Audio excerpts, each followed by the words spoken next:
Thank you, audience, for staying with us as we come to the third and final panel discussion of this forum.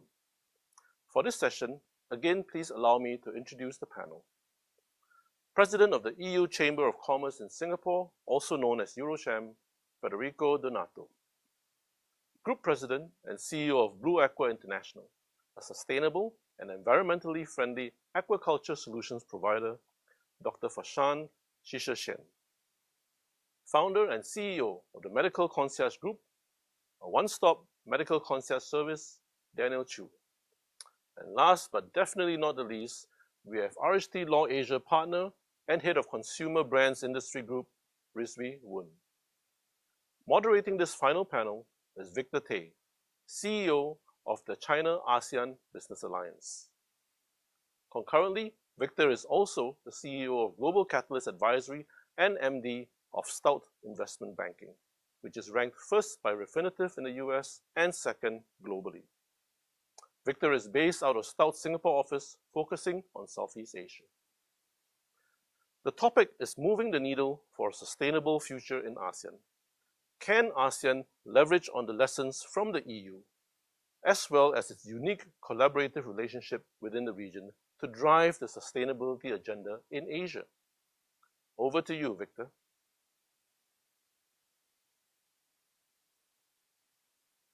Yep. Hi. Thanks, Raymond, for the introduction. Thank you, and very much the topic. The panelists here had a huge topic to discuss with partnership for change. Partnership, that's where approach the means.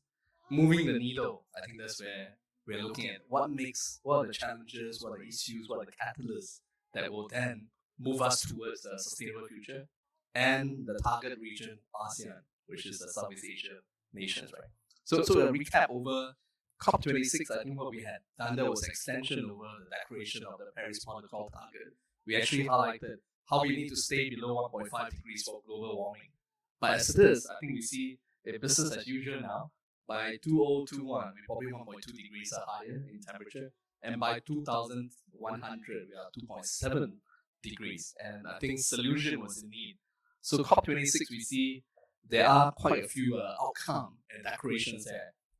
Particularly, I like the part about partnerships where I think UK and India, PM Modi's highlighted about one sun, one world, one greed.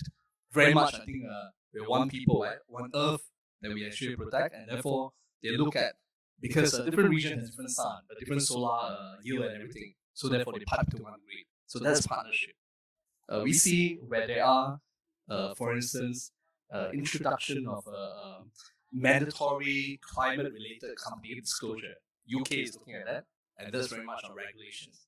Later on, our panelists will also talk about how regulations kicked in and how we balance that, where businesses want freedom, liberty, reduce compliance costs, and yet this is necessary, right, for awareness and compliance. The third part we see on the COP26 wise, financing. We saw the coalition of private sector putting 130 trillion vows to put climate at the heart of finance, right? And we know for things to move and for project to move, there was a need for financing. Without financing, it's a bit hard to mobilize and also capitalize. And the last part of it, we saw world leaders putting on promise to end deforestation by 2030. Very much regulations is required and policy change. So with that in mind, in ASEAN, Southeast Asia, so what have we done so far and what was the declaration? We saw Southeast Asian nations declared a green power links ahead of COP26. This is very much like solar panel grids. Singapore actually spearheading that together with our Southeast Asian nations. With that, where financing is concerned, 665 million has been put in by the Asian Development Bank to support green recovery in ASEAN. And also at the same time, for this, we saw world leaders promise the end of deforestation, but Southeast Asia yet to come in, right? So what are the reasons that we have not put in for this commitment?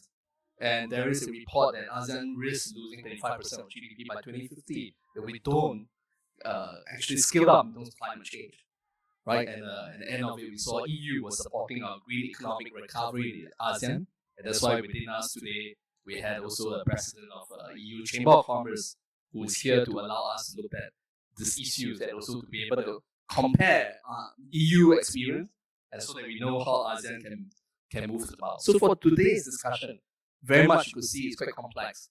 We touch about from policies, regulations, compliance, ethics. We talk about would it be still in a new paradigm, government leading the way, or we need a private public partnership to lead this? And how about financing as well? I mean, we see UN, climate change, climate funds, but here it is, private funds have yet to come in because private funds do see that, but nonetheless, between impact financing and also in terms of financial return, surely in terms of climate change, they have not seen the full yield yet. And also, I think this touched on us on the technology and ecosystems as well, where perhaps the way to move forward to make it cheaper was to make sure that we had technology innovation and technology breakthrough. So with us today, we had Federico from President of EU Chamber of Commerce. He'll be talking about public-private sector lead green financing and probably comparing EU experience to ASEAN. We had also Dr. Farshad with us. He's a group president and CEO of Blue Aqua International. He'll probably be able to talk about sustainability opportunities, investment and financing in ASEAN.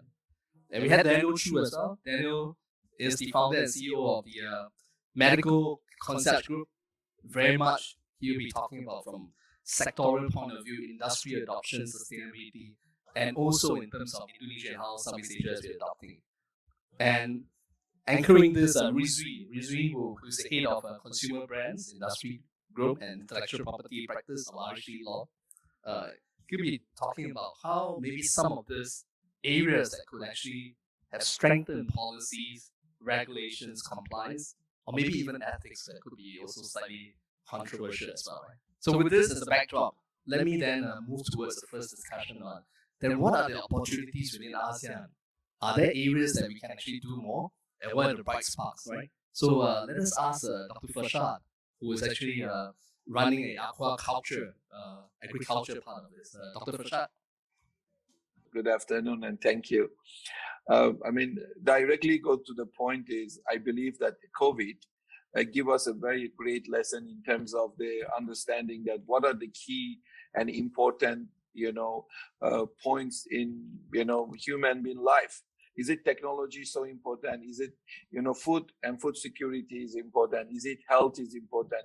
Because I believe before COVID, we were rushing so fast about technology, doing a lot of things that may not be really considered the only single planet today we are living in. All the global warming and all those things come due to that. So I believe a lot of activity that we do have, especially in the ASEAN region, because we have a great population here. We have countries like China, and a huge population that looking for the basic things, which is the food, and a lot of our activity are related to the production of the food and feed. And I believe there are a lot of space to improve in terms of the food and feed production, because eventually, a huge population that we have here, they are looking to have a better, nutrition, which is one of the key concern of every human being. So it's definitely there are a lot of opportunity and space to work on this topic. Yes, and apart from what you highlighted, sure, I think in terms of secure food chain, supply chain, and that very much has impact in terms of carbon emission and also reduction of the pollution as well, right? Especially in Southeast Asia. I think very much COP26 talk about that there are ample opportunities for deforestation.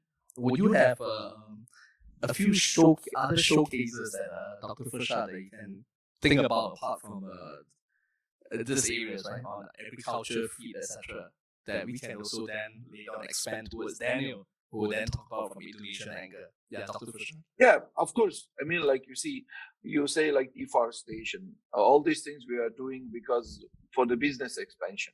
But sometimes we don't understand that every tree we cut and every, coral reef. I mean, Indonesia is one of the countries that, they're losing the coral population in the sea, and they are losing a lot of trees every day, in the land. And these are all eventually going to be resulting in the global warming. So these are definitely the area that it comes together with the food production and industry development. They all must consider the long-term and the sustainable way of approaching these things. But sometimes due to the, financial, education, training, a lot of things, it would be very difficult to transfer these things to the, to the down ground, to the people that actually are there. So education play a very important role. I mean, we can't really compare the European to the Asian. There's a lot of gap in terms of understanding all this sustainability and everything. Yeah, so good point, Dr. Fasha raised. Indonesia, especially, fourth largest world population, and India, ample opportunities, even down to deforestation, the forestry, stewardship, FSC, etc., and traceability of it. And also, I think Dr. Fasha talked about EU as well, the experience, etc. Let us go to Daniel before we go to listen from Federico about how EU had done it in the past, right? Yes, Daniel, would you want to give us a bit of a rundown on how Indonesia have been looking at in terms of sustainability since you're based there? Yeah, Daniel? I think Indonesia, given, yes, Indonesia, has, I would say, done very well in the area of cutting down the use of plastics, right? And that's one of their ways of trying to help the environment. And you go to the shopping mall, you buy something, you're not getting a plastic bag, right? You go to groceries, no plastic bags. You got to buy, bring your own shopping bag, reusable bag. But on the flip side, what I see is a huge potential problem, and lots of plastics are being used, is that food deliveries, right? With the consumption of food, high food deliveries, more plastics are being used, not just the plastic bags that are being brought to the home, but also the packaging, styrofoam is being used. I think more can be done. Education, it's extremely important. I think education starts from the home. The leaders have to practice what they preach. I think this is a big problem.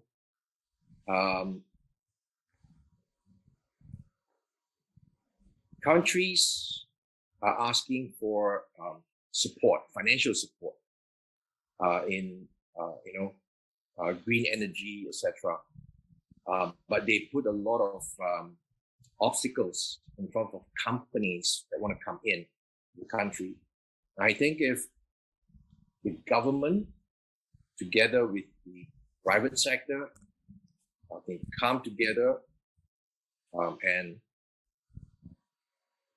do what's right for people. I mean, think about people. They think about their own children first, right? I think then you will see a much improved environment here.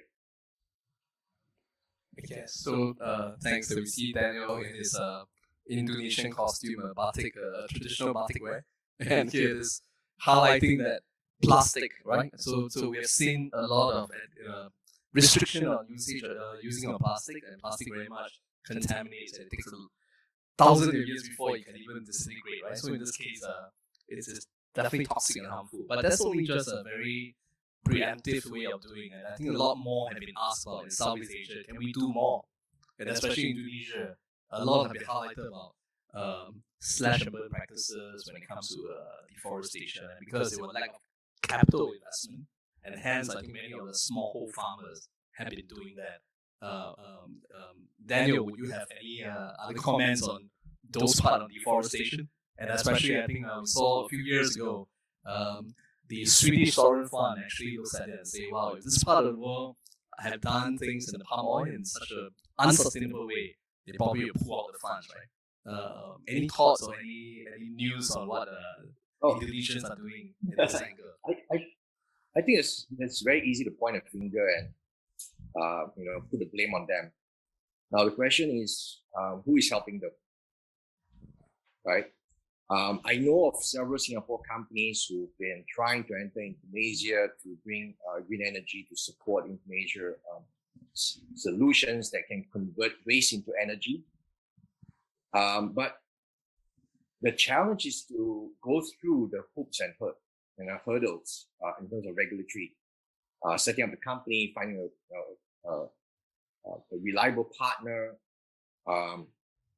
and I hate to say this, but unless from the top down, the government decide does what's right, and you eradicate corruption, it's going to be a huge challenge, right? It's not the lack of companies willing to come in, but I think the government has to make a concerted effort, right, together with companies who want to come in, to import their technology, right?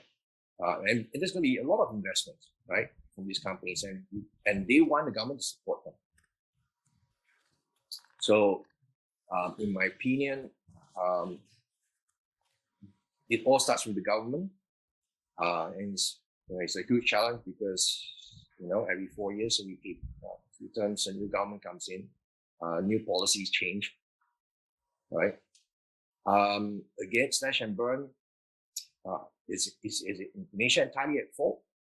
Well, we know corporate companies own these companies, right? These plantations. So, are these companies being held accountable for what's happening in Indonesia? Yeah, thanks, Daniel. Thanks for the commentary. That I think that's why we saw the headlines about this ASEAN risk losing 35% of GDP by 2050 if in terms of climate change and some of its practices unchanged, right? And of course, I think when the palm oil is concerned, we've seen the roundtable of the palm oil owners, and they basically were able to demarcate out, and basically nowadays they had even Unilever, Procter & Gamble, and actually require some of this to have certs, a sustainable cert. If this were from origin or source, they are not sustainable. They practically don't buy from them. So that probably give restrictive measures on some of them who actually resort to such practice. But here it is, I think, what Daniel is alluding to, and very much we saw even Bangladesh and India highlighted at COP26, they highlighted about climate justice. They basically highlighted that climate justice itself, where some of this more developed country at times outsource some of this carbon emission activities down to maybe the South Asia and all the rest. So with that, maybe let's move towards Federico, right? EU had a long way when it comes to environmental practices, and this since 1970s, at the foresight of it, they had been embracing environmental technologies. They came out with regulations on 3R, reduction, recycling, even down to the vending machines, bottles that can be returned and then they return you money. And also in terms of they had restriction of hazardous substances and WEEE, waste, electrical, electives policies. This actually entrenched what it is now, the leadership of environmental practices in EU. Maybe Federico can give us a comparison of what you have done and also point towards where opportunities that ASEAN can do. Well, thank you very much. Yes, I do believe Europe is enjoying today a certain leadership, not only in terms of technology and innovation in the sustainability aspects, but also, as you mentioned, in terms of standard setting, regulation, and the way we try to understand whose company is sustainable and which one is not. I think what's interesting, if you mentioned the 70s, I think that Europe started from an extremely ideological debate, and what I'm pleased to see, or to have seen in the years that brought us from 1970 until today, is that the evolution of this has been an evolution that has brought us to speak more about business, less about slogans, and I think that the journey has been a long one. So yes, we are enjoying a leadership, but on the other side, I think the opportunity for countries that today are looking at this is that even if they start from a disadvantageous starting point, they also can avoid many mistakes that has been done in the past. So I think that we always have to be, yes, the government has an important role, but we have also to be careful not to over-regulating, and we never have to forget the business angle. And I really want to insist here, the previous panelist was mentioning education, and I think certainly it's very important. In fact, when I was growing up in the 80s in Europe, these aspects were starting to be taught to children, from families in school. In Singapore, if you look at the Singapore Green Plan 2030, one of the key ministry involved in the plan is the Ministry of Education. You don't move much far without education being involved. That's for sure. But on the other side, where are the opportunities, you ask me? I think that, okay, first of all, ASEAN is a very diverse environment. You go from countries like Myanmar to countries like Singapore, and obviously there is a world of difference. In Singapore, if you look at it, for example, you have strong opportunities in electric vehicles. Singapore is probably the easiest place you can think on earth where you can deploy easily public transport to be fully electric on buses, on taxis, and some of it is happening. All around Southeast Asia, I think including Indonesia and Malaysia, you have opportunities in solar. A lot of countries are deploying solar very big floating farms in the sea, including Singapore, and others can look at hydro. So you really have a lot. But allow me to end on a more, I don't know if provocative or a little bit more out of the box argument. That's government can do as much, and opportunity can be in certain sectors. But at the end of the day, I think that we have to resonate with what consumer wants. And consumers are showing globally an increasing interest, consumer and investors, in for investor, ESG compliant product, we will see it later, or for company who are sustainable in their supply chain and in their activity. But even for consumer, there is a strong push of having a product which are more aligned to their liking. And believe me, it's changing very, very, very fast, to the extent that in many countries, in many evolved countries, but it's moving fast even to less developed countries, people are even choosing companies to work for based on their sustainable agenda. There are 40% of the millennials for whom the sustainable agenda of a company is one of the paramount choice that has been looked before you choose to work for someone. So plenty of opportunities, in my opinion, in Southeast Asia, not only relegated to government responsibility, but also on what companies can. And there are already some champions companies in various countries that are doing important steps on sustainability. Yes. So we hear that opportunities here, transport, plenty of it, right? We can reduce transport, the carbon emission goes down. And we see even in ASEAN and in China, they were looking at the link from Nanning, Guangxi, that goes all the way cutting through Vietnam, Thailand, and Malaysia, all the way down to Singapore. If that comes true, that probably can reduce a lot of those carbon footprint arriving from some of the vehicles. And of course, EV vehicles. And I guess Federico highlighted, Singapore now is the home to Hyundai, who actually will be doing its EV vehicle manufacturing here. So there's a great footprint that we'll be able to then cascade over and therefore reduce some of this diesel or even some of this traditional fuel automotives. And therefore, a lot more solar panels as well. I think Singapore had actually tried to put lane, even small footprint as we are. We try to use our water reservoir and therefore had one of the largest solar panels overlaying on top of on water bodies in order to have an electrical yield. So that's something that opportunities you can look at. Things that Federico has highlighted. And this brings us to two discussion points, right? That just now where Daniel highlighted that maybe government should do more. And because here this private sector have lesser participation, right? And therefore maybe regulation and policy is one of those to actually be able to sway behavior. And Federico highlighted that maybe not just that, we should get more private sector in. And private sector won't like regulations as it is, right? That's one train of discussion. The other train of discussion about financing. Financing could actually be the dog that wags the tail, right? Rather than the other way around. So financing moves behavior too. So maybe on the first train of thought on regulations and policies. And this brings us to GRCE, right? That what do you think about it? I mean, Daniel highlighted. So Indonesia is a large country. Here it is, private sector participation, governance, etc. And here it is in EU example was maybe that wasn't enough on policies and regulations. What are your thoughts on this? Yes. Okay. From where I sit as head of consumer brands and also looking at things from a legal perspective, I try to look at things from how effective a regulation should be to achieve the stated purpose. So if I can just cite the example of what I've seen in South Korea. Now, I understand that in 1995, their food recycling was maybe about 2%. But somehow by 2019, they had achieved 95% food recycling. And this was in part largely due to a new law which they introduced in 2013 to mandate all households to actually recycle food wastage. And also, there was also a large contribution by some innovation technology in terms of smart dustbins to actually collect the food.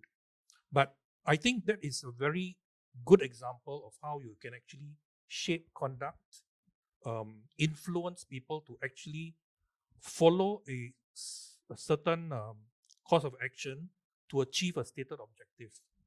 And I think if that can be done, especially like in modern times, like in Korea, I don't see why it cannot be achieved in other countries as well.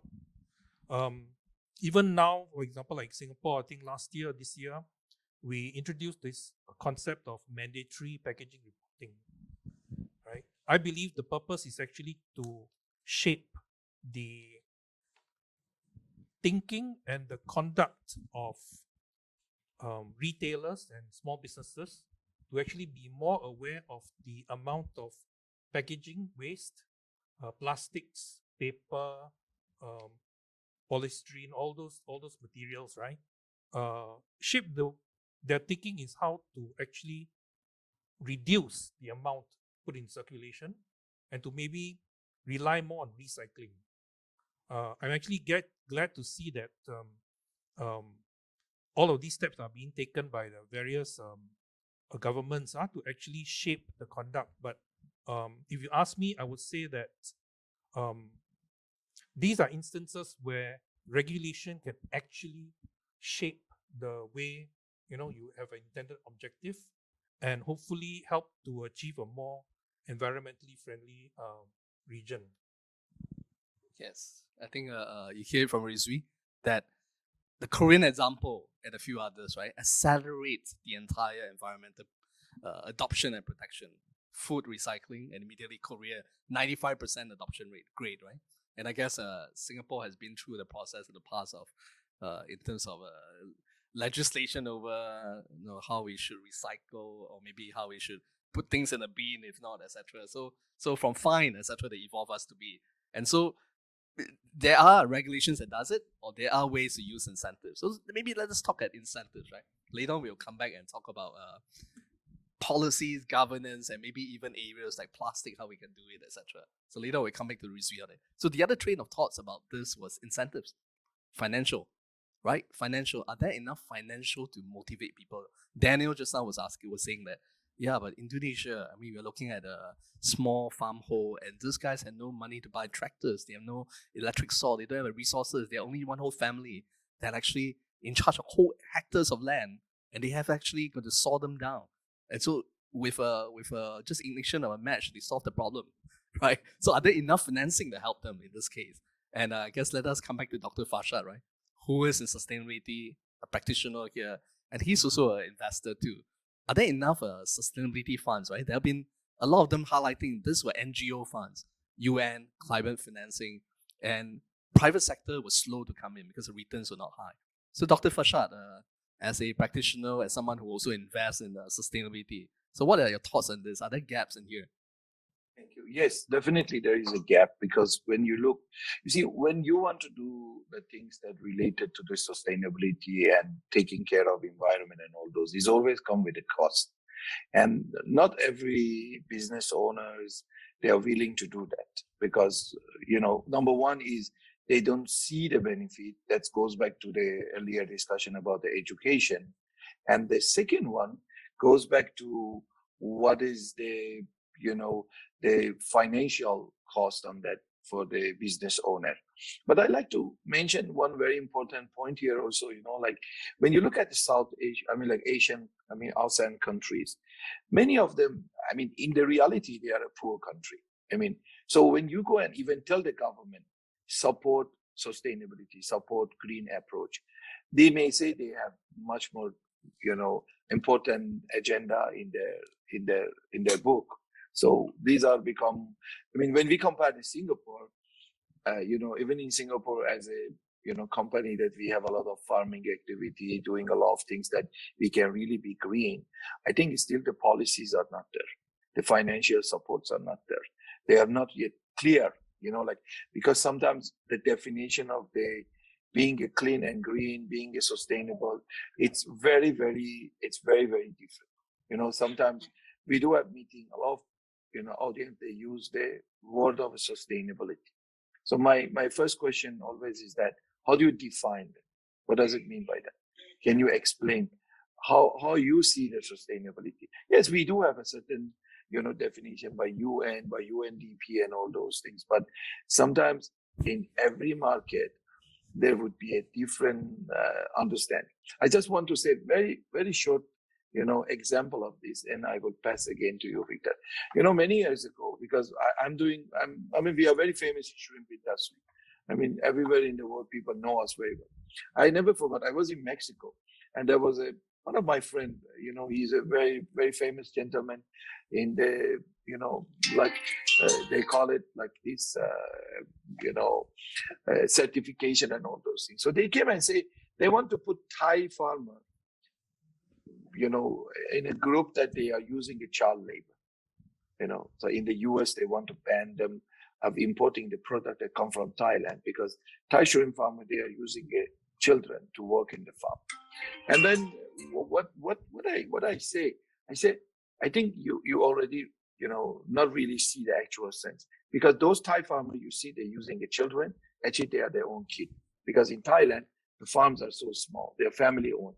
And of course, in your house, kids wash, dish, help the parents. Over there, people helping the parents to run the very small farm. So this brings that sometimes the definition that comes from those developed countries, when they want to apply the rule and regulation and those definitions to the countries that they don't have that kind of mindset, it creates a lot of conflict. And sometimes they become even against it. They don't want to listen. They don't want to, really, really follow that, because they see this is not what I believe. You come and tell me I cannot ask my own kid to help me. So you see, that's creating a clear and global, meaningful, definition for all these things, which not only governments and educated people understand, because they are not the one practicing this. Those people that they are sitting at the ground level, they have to practice. Otherwise, it will not be successful. That's in my opinion, is a very key factor. Yes, thanks, Dr. Fasha, for highlighting, right? So one is, there are funds, a lot are government-driven, NGOs-driven, and there are conditions and criteria, like even Daniel highlighted, companies jump through hoops and hops to qualify, right? And I think in terms of UN climate financing, they look at impact, lives, number of lives saved or impacted, or even carbon footprint that were elevated, etc. So in here, I think what's missing is, what about the private sector financing? What about the green bonds? What about some of this PE, or even some of the family office financing, right? And that's to bring us to Federico, who then probably could, who's also in the bank sector, looking at on the wealth management, wealth banking as well. So maybe Federico, may you want to comment on this? Well, it is clear that for the amounts that we are requested or required to spend from estimation that we have, to either go down by 1.5 degrees or to whatever indicator you want to take, the money that is expected to be spent in order to be compliant with the target that we have given ourselves, it cannot be closed by governments alone. It cannot be closed by multilateral agency alone. It cannot be closed by World Bank or Asian Development Bank alone. So we cannot expect that it's only public funding. There is a massive opportunity in private funding, and there is a massive opportunity in private markets. Being that equity market, and I'm going probably to talk about mainly listed companies, so it might not apply to all what we're trying to discuss, but definitely there is a very strong argument showing how much money is going from the private market. If you take as a reference that from 2004 to 2014, the amount of money in so-called ESG compliant product has grown 10 times. There is indeed a very strong business case to show that investors are looking at what we call ESG compliant products. So of companies that are considered as companies that are applying sustainable metrics and that are behaving in a sustainable, defined manner. So the same thing is happening to the bond market. Is a bit less rampant than in the equity, or it started later, but the acceleration is very strong. So there is a massive amount of money, and that's happening. And I would like to stress one concept. We always relate to the fact green is costly, being sustainable is costly. I have to lose money before I make money. False. Sorry, false. It might be true to some arguments. It may be true in some industry, but it's not true at large. And in finance, it's not true for sure. The majority, there are many studies, one from Morningstar, showing that an overwhelming majority of the so-called ESG compliant funds has outperformed regular funds. This trend accelerated during COVID. And in the last 2 years, ESG compliant fund or ESG labeled fund lost less during the downturn and recuperated faster. The relative majority of ESG compliant fund outlast 10 years of age more than the so-called traditional funds. So there is a false argument to believe always that green is costly, and the cost actually could be seen in the reverse. The companies who don't decide to become sustainable risk to be out of the market. And that will be the real cost, because they will find to be dinosaurs very fast and they will be pushed out of the market, either by investor or by consumer. What I want to conclude on investor is that there are plenty of avenues. Institutional investor, you mentioned family office, but institutional investors have a duty, being them pension funds, family offices, or many others, to have in their portfolio a certain percentage of ESG compliant product. That percentage is different from country to country, but it's a growing component, and we are looking for that, being helped by the fact that they are performing very well, and so they are increasing their percentage. Secondly, if you look at private wealth and if you look at private money, you have an increasing interest from private investors to buy more compliant, sustainably compliant product, and that even more apparent in the millennials and the generation of the younger people. If you look to the fact that there is a massive transition of wealth in many countries, including our own here in Singapore, where a third generation of entrepreneurs is taking over, or generation of people who are 40 and below, for these people, the sustainable cause is more important, and these people are going massively into ESG. So if you are not doing anything there, the real cost you will have is that you will be either out of business or out of money. So in my opinion, you better try to come to the conclusion that it's better to move fast and sooner rather than later, because if you don't, if the investor will not come for you, and you will be punished and out of the market. Yes, thanks for Federico passionately putting across about this aspect of, if you are not embracing ESG, looking forward in the next few decades or the next lap of business, you will no longer be valid. And consumers, investors are looking at, are you putting the ticks? Are you actually being sustainable? Are you actually fulfilling a certain climate change criteria? I was in the UNGC, United Nations Global Compact, and in there we were actually trying to get Singapore SGX in 2014 to be mandatory in sustainable reporting, and we finally did. Of course, surely when we first did it, a lot of them were saying that by making it mandatory, actually it's a high compliance cost. But nonetheless, that gives a characteristic to SGX that we are now comprising of all those who are sustainable. And now, of course, you realize that the rest of the world are making it mandatory too. And this brings us to the next question of sustainable reporting, compliance, policies, right? And I'm coming to Rizvi, and after that, I'm going to go to Daniel too. And particularly because today, this forum is also marked the inauguration and the launch of RHT GRCE. And GRCE very much is one that actually look at governance, compliance, ethics, right? So before I go to Daniel, let Rizvi maybe just expand on this as well, on the policies, governance, ethics. Thank you. Okay.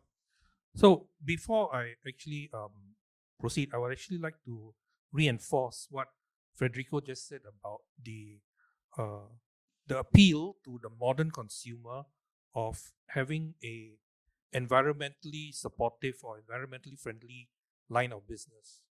Because I believe from what we've seen, quite a few businesses are actually using the fact that they are environmentally friendly, or they have environmentally friendly practices as part of their selling point when they're selling products. And especially nowadays when you are catering to a generation of consumers who are millennials, okay?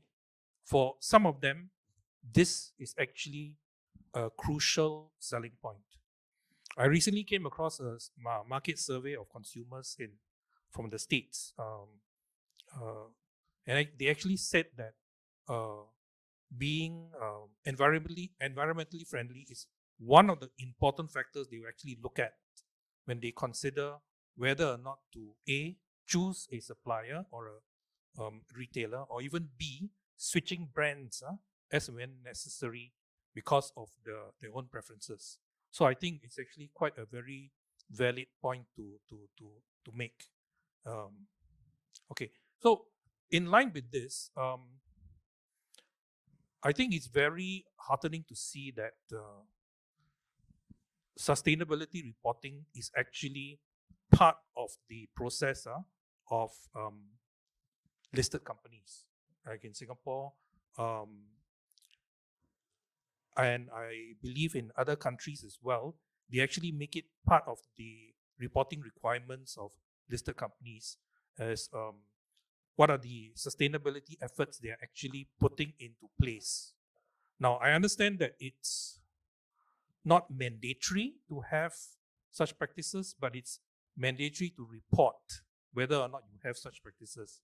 Now, hopefully, the mindset will change, and it won't be just mandatory to report, but mandatory to have such practices in the first place. Okay. Yeah, again, like I said, all of this just demonstrates how increasingly these sort of issues are becoming more relevant, more important, and more crucial, right? Especially when you are looking at, say, the future of companies and what sort of factors you will want to look at when you see how companies progress and see whether or not your investment in such companies is actually bearing fruit. Okay. Yes. So I think we need a starting point: sustainable reporting, and of course, reporting just like the COP26 and also the Paris Protocol, right? When countries have to disclose and they have nothing to disclose, that's quite an embarrassment. So, in listed company as well, there's a need to, and you had, as what Federico highlighted, your consumer investor looking at it. Where is your ESG? What are you doing in these activities? And if you're not, they will be diverting, because this typically will show that you're not sustainable, right? So let us then go to Daniel. And Daniel is also sitting on the committee of HT GRCE Institute. And Daniel, very much in terms of compliance, governance, ethics, what are your commentary and what are your perspective of it? Daniel, please. We can put governance in place, right? We can set rules, we can set compliance in place. I think at the end of the day, it all comes down to ethics. In GRCE, you realize ethics at the end, but in reality, if you put ethics in front of everything you do, then you are practicing what you preach. So I'll quote an example. I'm in the healthcare business, I entered this. We entered the market as the medical concierge, where the industry's practice, right, was to take a commission, a referral fee from doctors and hospitals, and that's easy. It's an easy business to do. But what was difficult for us was to say, no, we will not take that path. And we've been approached by many practitioners offering us commissions, referral fees. I will always say no. We work in the best interest of clients. Now, similarly, I think in all business practices, right? If companies start thinking about how their business is impacting society, the environment, people, take those step backs forward and say, what can we do to improve it? How can we change the way we conduct our business? There are no easy answers, there are no easy solutions, but every small step that company takes can make that change. So I would say to everybody, climate change is everybody's responsibility. When we encourage overconsumption, we impact the environment. We produce more cars, we're going to emit more carbon. Then we say, yeah, we can look at electricity, but then again, renewable energy, electric cars, but this would also in turn create the need for produce more energy. So if we can come together, reduce consumption, I think we'll see a better environment for all of us. Yes, thanks Daniel for the commentary, and then we are about opening to the floor to ask questions. So while you are trying to put in your question, let me then just summarize a little bit of the stream of discussion we had, right? If you're following us, we talk about opportunities in ASEAN, and I think you hear from Federico basically highlighted, look at our transport, look at our solar panel, look at our traditional coal-powered station. I think we could actually replace that. That's one huge possibility to do it. And we actually highlighted deforestation. And some of this, we can actually look at education awareness. And that's where Daniel highlighted. But of course, he also highlighted, then where are the financing? If the financing is not there, then put in regulations, right? So therefore, I think we went on to talk about regulations and policies. Federico highlighted, but businesses, I would think that that's actually expensive compliance costs. But Rizwi highlighted that, look at the Korean example, it's fast, right? 95% actually when adopting for food recycling. So some of this, it could be a quick wins. And then we hear from Dr. Farshad, who then highlighting from financing angle. Financing NGOs at one of it, but sustainable financing should also come from private sector. And Federico also supplemented to say, yes, these days, it is actually, sustainable financing doesn't mean you're losing money. Or actually, in fact, in this case, nowadays, they are more sustainable than those who are on fossil fuels or all those traditional companies, right? So therefore, with that particularly is our three streams of discussion. And plus the last part, we kind of from Rizwi to Daniel highlighting, if all fails, if financing fails, regulation fails, ethics, you are supposed to drum in on this beat. After all, businesses as first incorporated, like what Morgan Freeman say, right? Has a corporate social responsibility. You're supposed to actually do something towards fulfilling the responsibility apart from profit. Right, so therefore, that's something that we, a few lines of stream of talk. Do we know if, are we able to see the chat? Any audience who are asking any questions? If there are, let us know.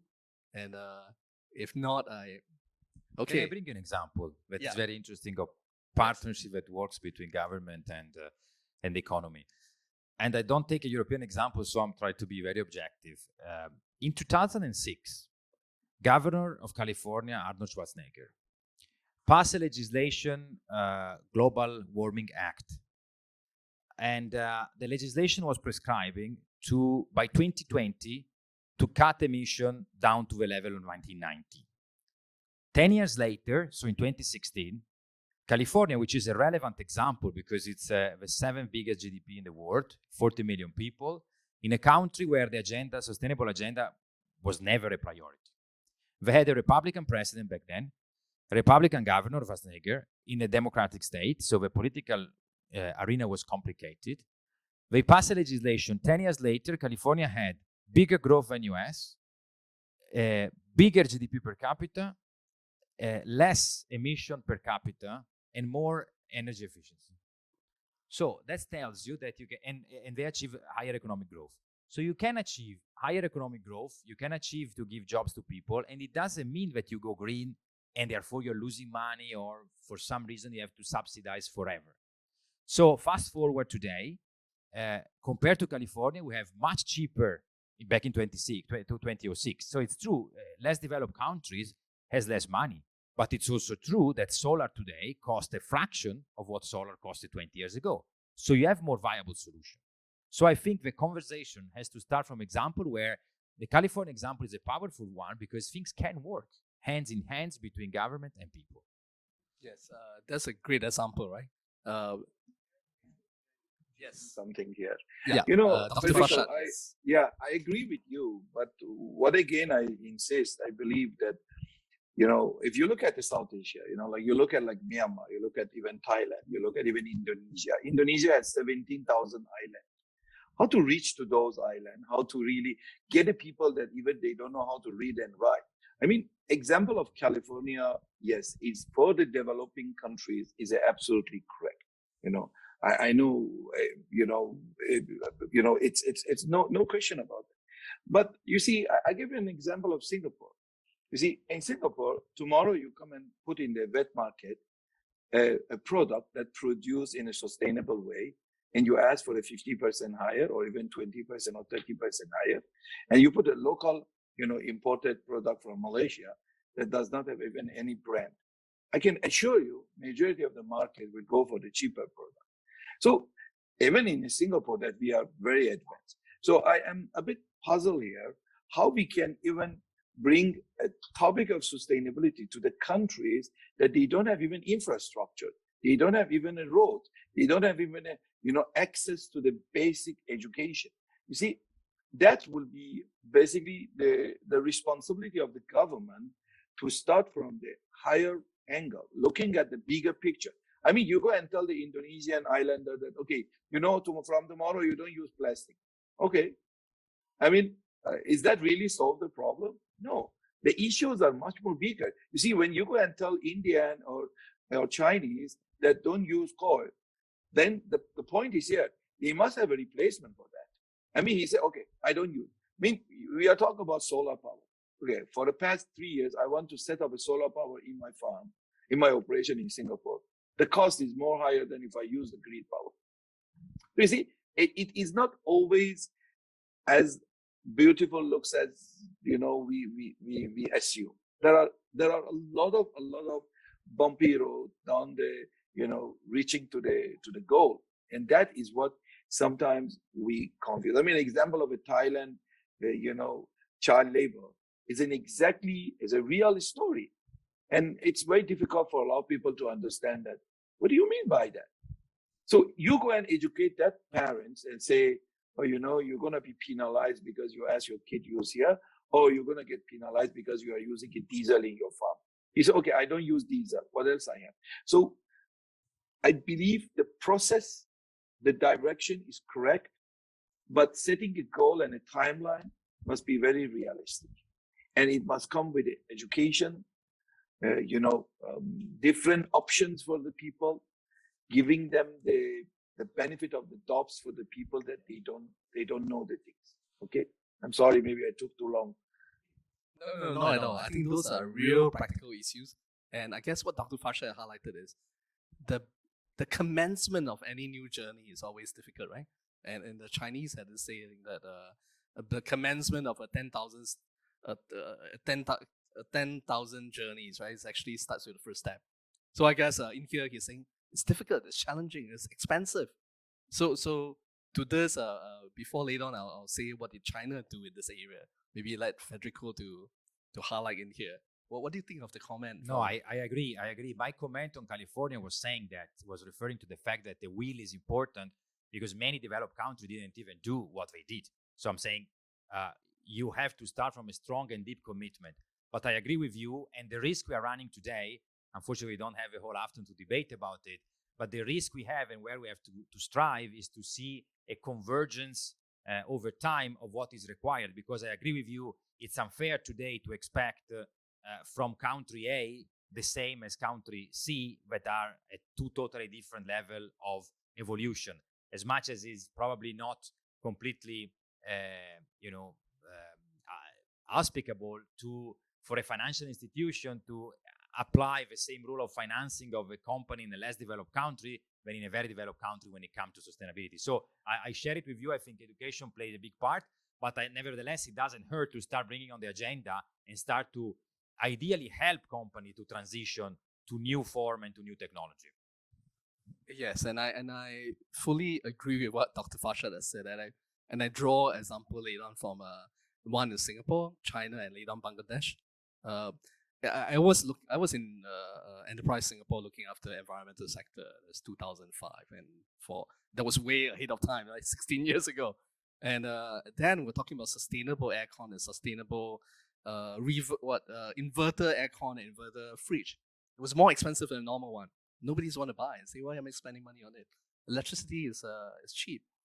But now this is no brainer, right? Everyone say inverter aircon, an inverter fridge is a must have. A 3 ticks from NEA or a 4 ticks. Without, I'm not going to buy. And that brings me to China, right? China definitely has been a net energy importer and also net fossil fuel user of the whole world. But I think they had actually also turned around when they become now the largest clean technology user, adopter, the largest solar panel adopter, the largest wind energy adopter. They sure still have coal energy, but I think they had a foresight to say eventually it'll be very expensive. Therefore, they adopted this. And this brings me to my third example of Bangladesh. I saw Bangladesh came out in COP26, basically highlighting that they said climate justice. They highlighted Bangladesh is facing coastal, high areas where flood is rampant. And in there, they face cyclone. And people in there, it's a vicious cycle, right? Because of the flood, they lose their homes. They basically have to become nomadic. Because they're nomadic, they lose their farm agriculture. And therefore, they're poor. They had no education. It's a downward spiral. And I saw the new example they gave was because of the water, therefore, why not they convert into aquaculture? Or maybe even doing oyster harvesting, right? So I think where it is, I find it quite resilient, where some of these challenging places, they can turn Achilles heel towards a strength. And I guess here it is in Singapore too. We buy water from Malaysia. And I think to do recycling water is extremely expensive. We put where it's expensive in, but nonetheless, we now become a huge showcase to the rest of the world with the largest recycling household water to demonstrate to the rest of the world. And with that, we export technology too. So that's something food for thought to think about. But Dr. Farshad brings another important point of ethics I'm going to bring to Rizvi. And Dr. Farshad highlighted about ethics in this case, and even like the Thai farmers and everything. And when their children underage are actually being deployed there as resources. Is that an issue? But nonetheless, surely by certain international standard, there's abuse of manpower, of children or manpower. But nonetheless, it's within a family business, right? Is that a problem? Rizvi, since we're talking about ethics, there's another train of thoughts that we can get people to move towards sustainability. Rizvi. Okay.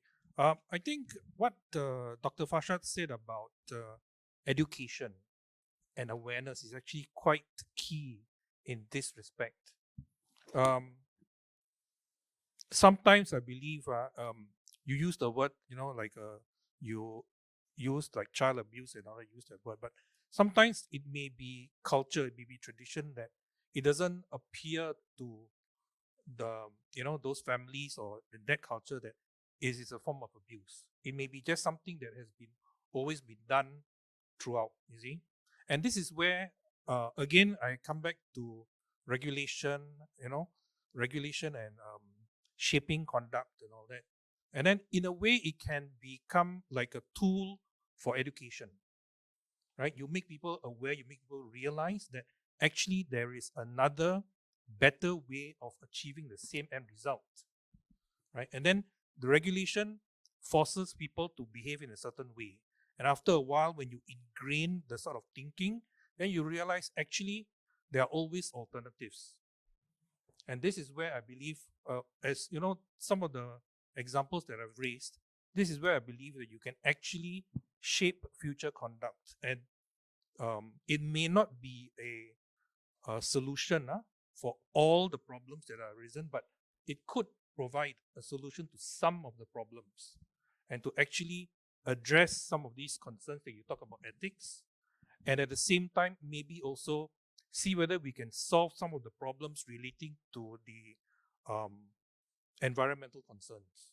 Okay, so again, like I said, I only look at the effectiveness of some of the regulations resulting in the conduct of parties, consumers, retailers, even households. And I see that actually done correctly with the correct objective in mind, it can actually achieve the objective that you wish to achieve. right? I mean, it may be a little draconian to force people to behave through mandatory obligations and through laws. But if the end result is actually what you desire and the means of reaching there is quite painless, shall we say, there's a little bit of inconvenience, a little bit of cost. I think if you balance everything, it might be worth it. Well, I think that's where I look at it. Yes, that's right. That's a good comment from Rizwi, right? And to our last, I mean, no question from our audience. And before I get one last round of commentary from everyone, right, in the sequence of Dr. Farshad, Daniel, Rizwi, and Federico, especially from how EU looks at ASEAN and opportunities, right?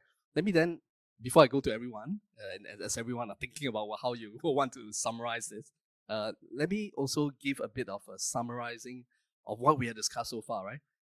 Bright sparks we highlighted, right? Transport, energy, solar panel, and many others, right? That's one way. A few train of thoughts how to tip that moving needle. We kind of highlighted. Yeah, let's go with financing, and that's where Dr. Farshad and Federico say that's the way to go. At the same time, I think we do hear Daniel highlighting, but financing one thing, but jumping through hops and hoops. How about in terms of regulation? So Rizwi highlighted regulation is effective. Quick win, do it. And then where all fails, Daniel kind of highlighted ethics. Ethics is important, right? Everyone must know from our heart that we should not be raping the earth further or resources and draining it. That's unsustainable. And your consumers are looking at us on how we do it, right? And so here it is: financing, regulation, ethics, and also I think on addressing the issue of partnership for change. I actually just now Federico highlighted a good example from Los Angeles, right? That that's how then Mayor Arnold Schwarzenegger had done, and basically had it push ahead with partnership, private-public, and therefore push ahead of time, and that also gives them a certain yield. And of course, there are challenges too. Of course, not everything is all a bed of roses, and of course, Dr. Farshad highlighted practical problem, right? Financing, right? So yes, let us start with Dr. Farshad, then Daniel, then Rizwi, then later on Federico to summarize it. Then Dr. Farshad, thank you. I believe sustainability and looking at the environment and everything is extremely important, because I personally believe for now we have only one planet to live. I don't know, another 20-30 years we can find somewhere else to to deploy some people and continue the humanity, but for now we need to take care of our blue planet. But in the other hand, also, I believe all the solutions must come in the very practical and approachable, rather than just wording and some definition that when you really go down to the execution, they don't work. So I think practicality and also the standards. Like sometimes it doesn't need to start everything from the best. You just start from a first step, go to the second step. So slowly the things would be better. I think that's what I would like to summarize here. Yeah, thank you, Dr. Farshad. One Earth, one planet, and that's for all of us are living in had a joint responsibility. Yes, Daniel, what's your comment on this to summarize it all? I think climate change starts with me. If all of us starts have this mantra in us that climate change, saving this environment, saving this planet starts with me, and we all do our small bit. We all make that effort, right? And not just talk, not just having these conferences and and another conference, nothing will change. But if we start teaching ourselves and tell ourselves and children, that climate change begins with me, and ask ourselves, do I need this? Do I take a public transport, or do I take, own a car? I think we'll have a better planet. Yes. So thank you, Daniel. Highlighted ethics mantra, and therefore inculcating it as a habit. That's something we do daily, right? That's something that we ought to do. It's part intrinsic within us. Yes, and Rizwi, what are your thoughts on this? actually what I have to say is like quite similar to what Daniel is Daniel said, but in a slightly different way. See, why I emphasize quite a bit on mandatory obligations under the new law is from our own experience when we are helping clients with mandatory packaging reporting under the Resources Sustainability Act. Through the journey, right, when we were helping the clients and all that, doing all the reporting, finding out the data, collating it, and what have you, you come to realize that there is actually a higher purpose for all of this work, all of this additional work, all of this additional effort to collate the information. The information per se is actually not as important as the purposes for which the information is collected and therefore used as a basis to formulate policy in the future. And I think indirectly, you come to realize, you come to learn, you come to understand why it is important to know all of these things, the use of or the amount of plastic, paper, what have you, that's used in packaging, and then B, why it is also important to think about reduction, recycling, and reusing it. So to me, that's one of the more important takeaways. You actually come to realize, you come to learn, and you say, okay, since this is apparently very important, it wasn't important or obvious to me previously, but it's suddenly become very important. Then I realized that, hey, use this knowledge, right? Reduce it, reduce manage waste management, bring it down to zero, right? Help the environment. As what Dr. Fasha said, this is our home, right? There's nowhere else to go. So if we don't take care of it, who's going to take care of it? Yes, and that evolves from the mantra, the ethics, down to, I think that's where certain industries say, let's come up with a code of conduct. A code of conduct when you cannot, let's come up with guidelines. So it's not legislated, right? These are guidelines to do well. And with that, only in last resort, and people are still not following, then let's legislate it and regulations, right? And that's where what RISUI is coming from. And with this, we come to the anchor person. And because I think Federico's come from EU, stays in ASEAN for a while, and therefore maybe able to marry the best of both worlds. What are your comments and what are your final advice or summary to everyone? Thank you. Well, to me, really, there are three key stakeholders here: governments, investors, and consumers. Ethics is important, goodwill is important, but ultimately we cannot expect go on subsidizing, go on loss-making businesses. So we have to come from the angle that with all the differences between, of course, developed countries and less developed countries, but we have to come to the understanding that the three stakeholder: consumer will want sustainable product, investor want to invest in ESG to make more money, and government need to try to move a needle in cutting the carbon emission as they pledged. I think there is a convergence among these. It's not easy.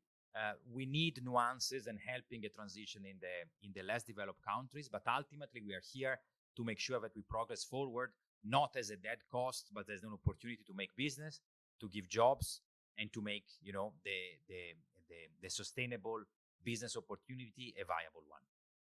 Yes, well summarized, and thank you. That brings us back to the title of what it is. I think to move the needle for the sustainable future, sustainable financing, important, regulations and compliance, ethics, that's where our own knowledge on how to do this. And the last part, which is what is called partnership for change. And I think well summarized from Federico, that is the partnership of government, private partnership, also the people, all three in one. And after all, we are all staying with a single earth as our only resources. There's no second planet. So with this round of applause to our panelists, and thank you. It's a very complex topics, but nonetheless, we had it all addressed to a certain point. Thank you, everyone. Thank you. Fantastic session. Thank you, Victor and panelists, for the invigorating discussion.